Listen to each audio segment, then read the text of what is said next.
नमस्कार दोस्तों, आज की हमारी कहानी का नाम है तलाक। अरे अंजलि, गजब हो गया। चिराग को पुलिस पकड़ कर ले गई। बेशरम बहू के पिता ने चिराग पर पुलिस केस कर दिया है। कल रात गुस्से में बेटे ने एक दो थप्पड़ लगा दिए बहू को, तो बहू ने अपने सारे खानदान को जमा कर लिया। सुबह सुबह बड़ी बड़ी 3 गाड़ियों में 10-12 लोग आए थे।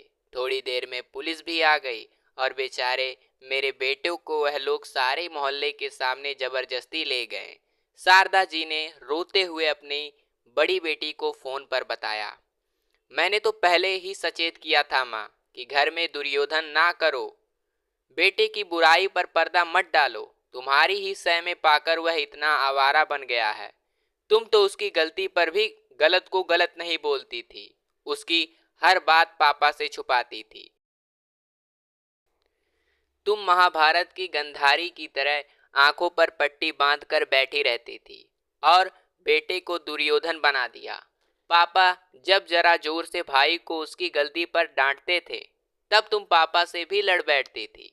पापा तो भाई को गलती पर इसीलिए डांटते थे क्योंकि वो दुनिया वालों को उसे डांटता हुआ नहीं देख सकते थे। माँ, जो माता पिता अपनी औलाद को उसकी गलती पर नहीं समझाते हैं, उसे नहीं डांटते हैं, उनकी औलाद को दुनिया किसी न किसी तरह से सबक सिखा ही देती है। जैसे आज भाभी के पापा ने चिराग को सबक सिखाया है। अच्छा किया, इसी लायक है वो। मैं तो चाहती हूँ भगवान चिराग को सद्बुद्धि दे, उसका घर टूटे नहीं। पर मुझे संस्कारी भाभी सीमा के लिए भी बुरा लगता है। वह बेचारी किस बात की सजा पा रही है? भाई को बिगाड़ा तुमने और अपने बिगड़े बेटे को उसके पल्ले बांध दिया। साल भर में बेचारी ने नरक देख लिया। भगवान उसे आगे की जिंदगी में सुख नसीब कराए। चिराग की हर गलती पर तुम यही कहती थी, बच्चा है अभी, नादान है, थोड़ा बड़ा होगा तो सब समझ जाएगा। इस उम्र में बच्चों से गलती तो होती ही रहती है। हर बार तुम्हारा यही डायलॉग रहता था। माँ, पहली बार वह जब स्कूल से पेंसिल रबर चुरा लाया था, तब भी तुमने यही बोला था। खेल खेल में अपने सहपाठी को पीट दिया था, तब भी तुमने यही बोला था। 9वीं क्लास में जब पहली बार सिगरेट पी थी, तब भी तुमने यही बोला था और पापा को भी बताने से मना किया था। अच्छा हुआ माँ, पापा भाई की दुर्दशा देखने से पहले ही चल बसे, पर शायद वह होते तो भाई इतना बेकाबू ना होता। आज घर की इस हालात का जिम्मेदार सिर्फ तुम हो माँ, सिर्फ तुम। अंजलि ने इतना कहकर फोन रख दिया। शारदा जी सोचने पर मजबूर हो गईं कि आखिर गलती उनसे कहाँ हो गई। शारदा जी का अच्छा हंसता खेलता परिवार था। पति नवीन जी सरकारी दफ्तर में क्लर्क थे। 2 बेटियां थीं, अंजलि और राधा। शारदा जी को हमेशा से लगता था कि परिवार में उनके बुढ़ापे का सहारा एक बेटा तो होना ही चाहिए, जबकि नवीन जी को इस बात से कोई फर्क नहीं पड़ता था कि उनकी दोनों संतान बेटियां हैं। सुनिए जी, बेटियों को तो ससुराल जाना होगा, आज नहीं तो कल हमारे लिए वे पराई हो जाएंगी। उनका मायका बना रहे, इसीलिए एक भाई तो उनका होना ही चाहिए। शारदा जी ने अपने पति से कहा। भगवान ने भी उनकी सुन ली और एक चांद से बेटे ने उनके यहाँ जन्म लिया। घर का चिराग आ गया था। शारदा जी खुशी के मारे फूले नहीं समा रही थी। खुशी खसी में उन्होंने बेटे का नाम चिराग रख दिया। अब तो शारदा जी की पूरी दुनिया बेटे के इर्द गिर्द ही थी। बेटा चाहे कितना भी बड़ा क्यों ना हो, वह माँ के लिए हमेशा बच्चा ही रहता है। बेटियों के प्रति उनका प्यार कम होता जा रहा था। एक दिन बड़ी बेटी अंजलि ने अपने भाई चिराग को एक जोरदार थप्पड़ उसके गाल पर मार दिया। देखो माँ, दीदी ने मुझे मारा, चिराग ने शारदा जी से कहा। माँ, आज इसने गंदी गाली मुझे और मेरी सहेली को दी। इससे पहले भी आस पड़ोस से इसकी शिकायत आ चुकी है, युवा होती अंजलि ने कहा। बेटे को डांटने की बजाय शारदा जी बेटी पर ही भड़क उठी। छोटा भाई है तुम्हारा, खबरदार जो इसके ऊपर दोबारा हाथ उठाया। थोड़े वक्त बाद बहनों ने भाई को सिगरेट पीते देख लिया। कोई जरूरत नहीं है पापा को बताने की, मैं सब संभाल लूंगी, शारदा जी ने बेटियों से कहा और बेटे को बस हल्का फुल्का समझाकर अपने कर्तव्यों को इतिश्री कर दिया। चिराग को माँ का फुल सपोर्ट था। माँ नहीं जानती थी कि वह आंखों पर पट्टी बांधकर अपने बेटे को दुर्योधन बना रही है। बेटियां संस्कारी थीं। माँ ने उन्हें घर के हर काम में निपुण बनाया था। उन्हें ससुराल जो भेजना था, पिता ने उन्हें शिक्षित बनाया था। दोनों बेटियों की अच्छे घर में शादी हो जाती है। पिता भी रिटायर होते हैं। अचानक ही उनका दिल से दौरा पड़ने से स्वर्गवास हो जाता है। चिराग ने जैसे तैसे बीकॉम कर के पास की। अब वह शराब पीने का भी आदी बन चुका था। पैसों की जरूरत पूरा करने के लिए वह जुआ सट्टा भी खेला करता। सिर्फ अपनी जरूरतें भरने के लिए वह अकाउंटेंट की नौकरी करने लगा।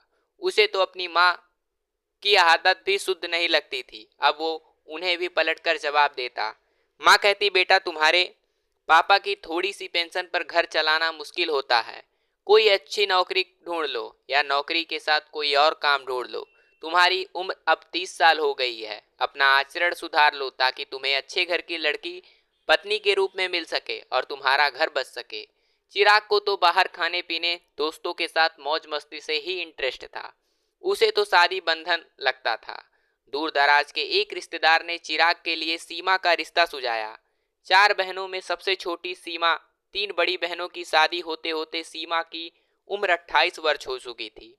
पिता के पास शादी में दान दहेज देने के लिए पैसे भी नहीं थे।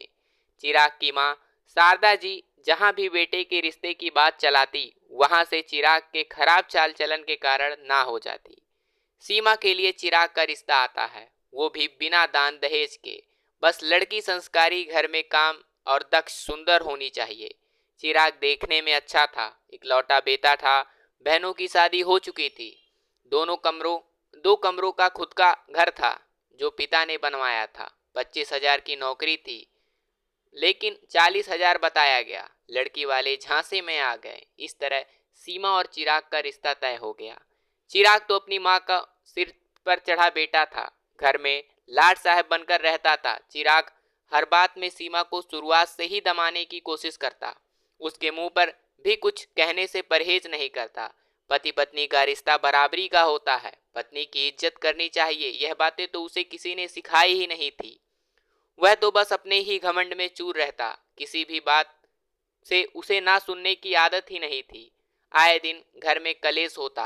आज आप फिर से देर आए और भी शराब पीकर। हमारी नई नई शादी हुई है और आप तो मुझे जरा से वक्त नहीं देते, कहीं घुमाने तक नहीं ले जाते। आपको मुझे वक्त देना चाहिए। सीमा का इतना कहना था कि नशे में चूर चिराग ने उसके गाल पर 2 जोरदार थप्पड़ लगा दिए। मैं अपने पैसे की पी रहा हूँ, तेरे बाप के पैसे का नहीं, और आगे से मुझसे इस लहजे में बात करने की जरूरत नहीं है, चिराग ने आंखें दिखाते हुए कहा।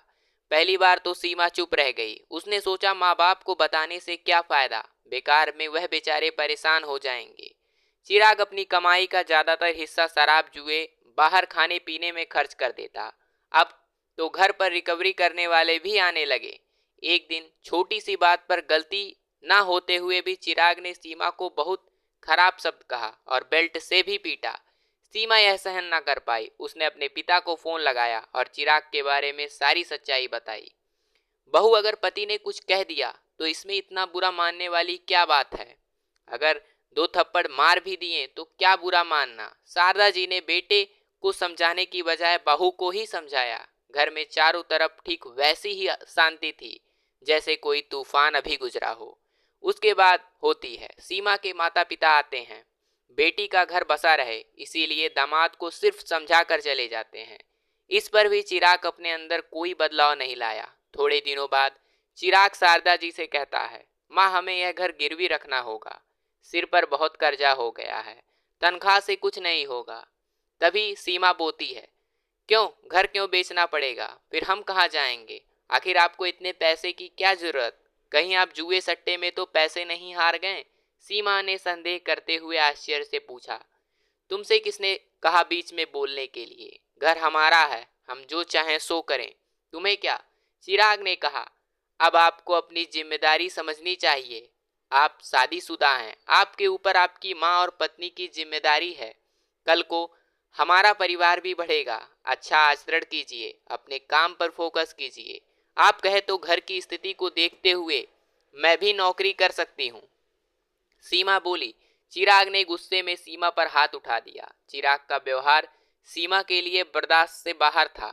वह तो बस पति को सही राह दिखाना चाह रही थी। उसने अपने मायके फोन किया।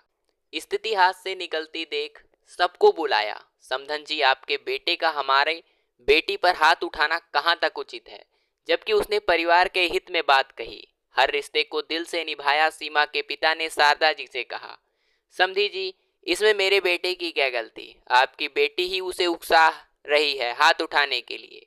आपकी बेटी को अपनी जवान को कंट्रोल में रखना नहीं आता। शारदा जी ने एक बार फिर बेटे का पक्ष लिया।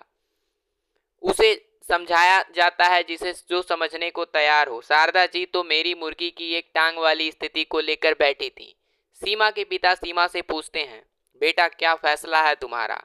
बात तलाक तक पहुंच गई। सीमा ने पति पर पुलिस केस कर दिया। सीमा के बयान पर पुलिस ने चिराग को गिरफ्तार कर लिया। सीमा अपने पिता के साथ मायके चली गई। शारदा जी ने सीमा और उसके पिता के सामने गिड़गिड़ाते हुए कहा, मुझ पर दया कीजिए, चिराग मेरे बुढ़ापे का इकलौता सहारा है। आप केस वापस ले लीजिए। मैं एक ही शर्त पर केस वापस लिया जाएगा कि चिराग भविष्य में किसी भी परिस्थिति में मेरी बेटी के जीवन में वापस नहीं आएगा और तलाक की प्रक्रिया में सहयोग करेगा, सीमा के पिता ने कहा। सीमा ने चिराग पर लगाया घरेलू हिंसा का केस वापस ले लिया। कुछ ही समय में सीमा और चिराग का तलाक भी हो गया। बेटे के मुंह में शारदा जी ने घर के कागजात बेटे को दे दिए। चिराग ने घर गिरवी रख दिया और माँ बेटे किराए के घर में रहने आ गए। चिराग सट्टे में काफी पैसा हार चुका था। वह चुकाया, कुछ रकम अभी भी हाथ में नहीं थी, इसीलिए वह बेफिक्र होकर मनमौजी जीवन जीता रहा। शराब की लत के कारण उसकी नौकरी भी छूट गई। वह एक नौकरी छोड़ता, दूसरी पकड़ता, ऐसा ही जीवन चल रहा था। शारदा जी उसे समझाती तो कहता, ज्यादा भाषण देने की जरूरत नहीं है, यहाँ रहना हो तो रहो, वरना वृद्धाश्रम के दरवाजे आपके लिए खुले हैं। शारदा जी अपनी आंखों के सामने अपने बेटे का जीवन बर्बाद होते हुए देख रही थी। सीमा ने चिराग से तलाक लेने के बाद दूसरी शादी कर ली, जहां वह सुखी वैवाहिक जीवन से जी रही थी। दोस्तों, हमारे घरों में बेटे को राजा बेटा कहकर उनकी गलतियों पर पर्दा डालते हुए उन्हें बड़ा किया जाता है। यह सबसे गलत है। जो पुरुष स्त्री पर हाथ उठाते हैं, उनकी रगों में खून नहीं पानी भरा रहता है। सिर्फ बच्चों को पैदा करना, उन्हें सुविधा ही देना माता पिता की जिम्मेदारी नहीं है, बल्कि बच्चों को जिम्मेदारी व संस्कारी व्यक्ति बनाना भी उनकी बहुत बड़ी जिम्मेदारी है।